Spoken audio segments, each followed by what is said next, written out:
बहुत ही दुखद घटनाक्रम रजौरी के अल्फा गेट के पास हुआ। यहाँ दो होनहार नीचे और बेकसूर जो नौजवान थे, श्री कमल जी और श्री सुरेंद्र जी, इस बहुत ही पीड़ादायक और इस दर्दनाक कष्टदायक इस हादसे में उनकी जो जान चली गई है, उससे मन बहुत व्यथित है, आहत हुआ है। दोनों ही बहुत मेहनती नौजवान थे। श्री कमल जी तथा सुरेंद्र जी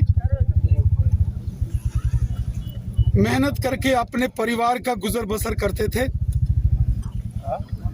और अपने परिवार का पालन पोषण करते थे।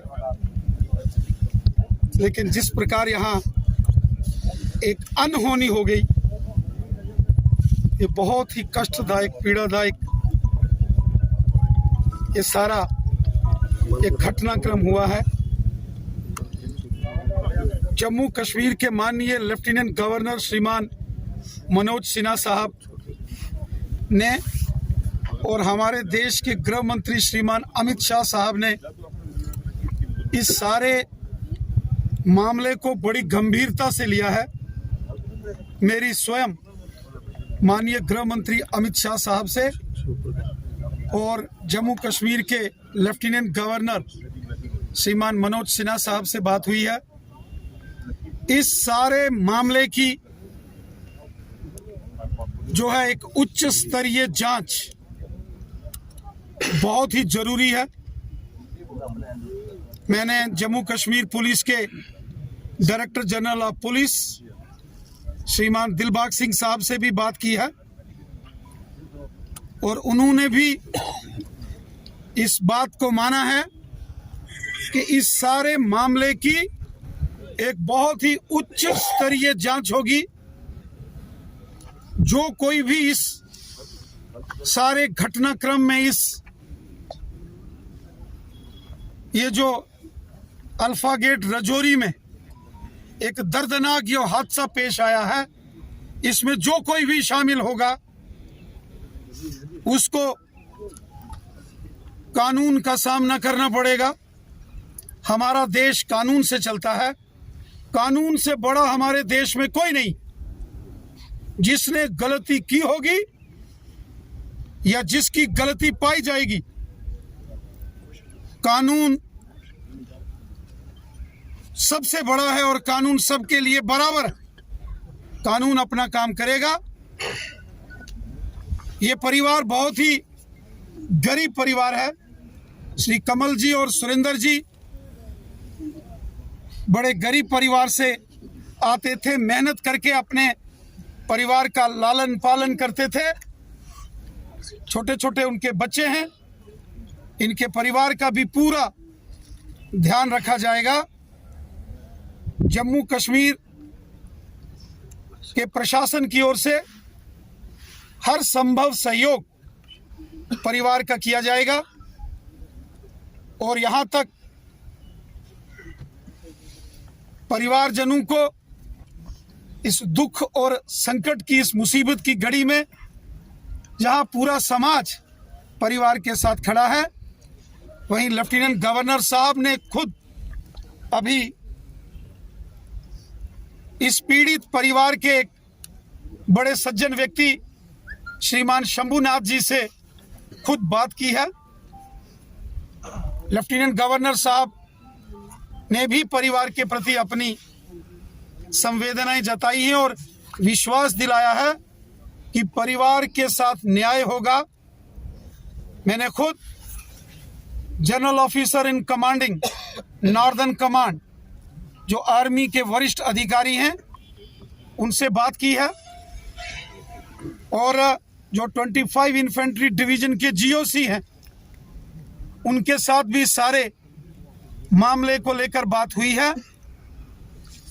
हमें पूरा विश्वास है जो हमारी आर्मी के स्टैंडर्ड्स हैं, पूरी दुनिया के अंदर भारतीय सेना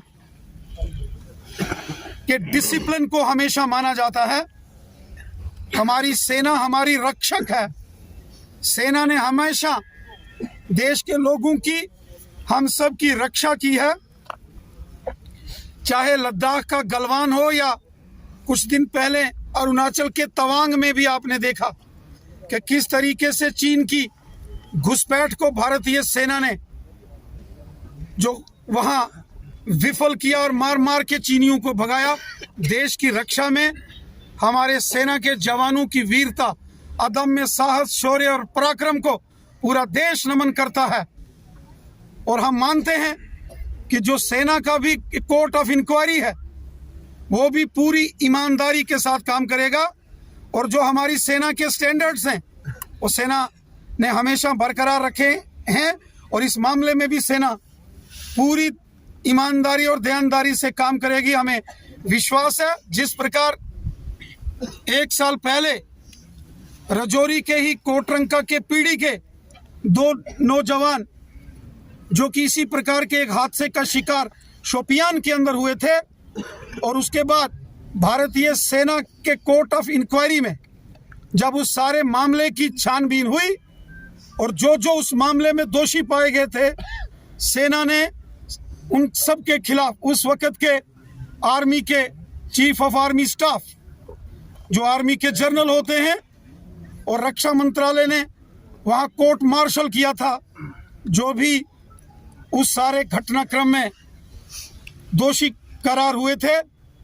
और हमें विश्वास है कि इस राजौरी के फलियाना अल्फा गेट में जो ये सारी वारदात हुई है, यहाँ जम्मू कश्मीर पुलिस एक स्पेशल इन्वेस्टिगेशन टीम बनाकर इस सारे मामले की छानबीन करेगी, जिसका जिक्र जम्मू कश्मीर के डायरेक्टर जनरल ऑफ पुलिस श्रीमान दिलबाग सिंह साहब ने किया है।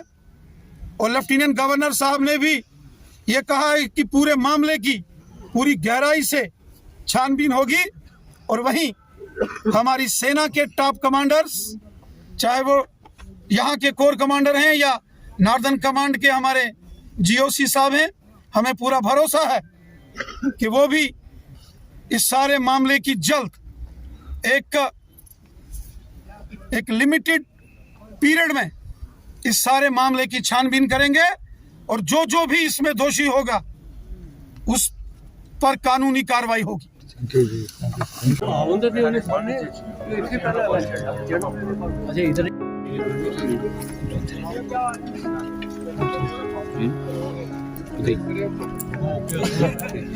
आज इधर रखेंगे आज इस तरह नासा चला ये पकड़ने ज्यादा बंदे फिर हो जाते हैं खींचने आते हैं।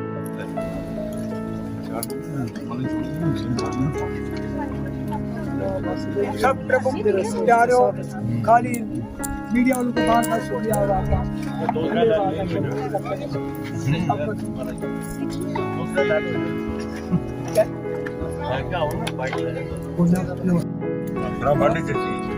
कई मर्जी आपको अपने बंदे थे अपने बंदे